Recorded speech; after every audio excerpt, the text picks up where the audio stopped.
When it comes to establishing a defensive mindset, the thing that you may be missing is motivation. A lot of people are very reluctant or hesitant to establish in their own head the idea that they are willing to use force to defend themselves. A lot of people are unaware of the idea that they even need to establish boundaries when it would be appropriate to defend themselves. So this idea of protect what you love is something that really tends to resonate, especially with people who are less inclined to be physically defense-oriented. The idea of protecting what you love could simply mean protecting your family. And again, that's something that comes very naturally to people, especially women. The idea of protecting their children may come to their head long before the idea of protecting themselves comes to their head. So protecting what you love could very simply mean protecting your children, protecting your mother, protecting your spouse.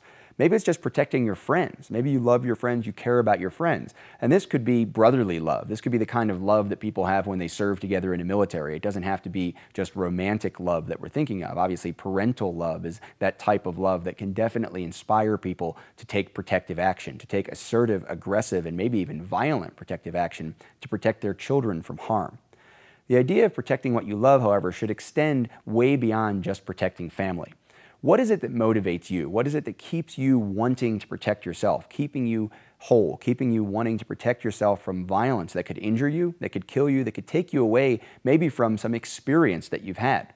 One thing we talk about with people is seeking that motivation. Think about something you've done in the past that you'll never get to do again if someone kills you, that you'll never get to do again, that you'll never get to enjoy again if someone physically harms you to the point where maybe you lose mobility, you lose the functional ability to actually go out and have those experiences that you cherish in life. Maybe it's your hobby, maybe it's your job, maybe it's the experience that you have helping other people or contributing whatever it is to your community that you're going to miss out on.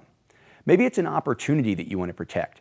Maybe you love the concept of an opportunity, something you've been putting off to your next vacation, something you're going to do in your retirement, something you're going to do with your family. Again, walking your daughter down the aisle at her wedding.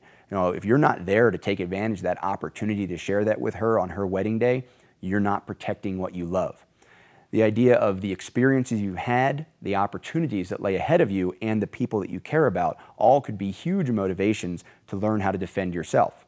But ultimately, it is yourself that we're talking about. And personally, I think it's incredibly important that you love yourself enough, that you respect yourself enough, that you value yourself enough to be willing to defend it.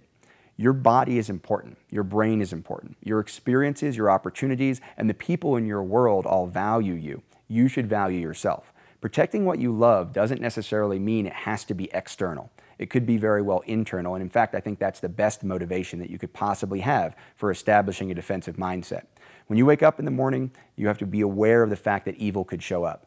You need to be willing to protect yourself for all the reasons that are external, as well as all the best internal reasons that only you truly know that are going to motivate you to have the defensive mindset to take the action you're going to need to take to protect yourself in a worst-case scenario.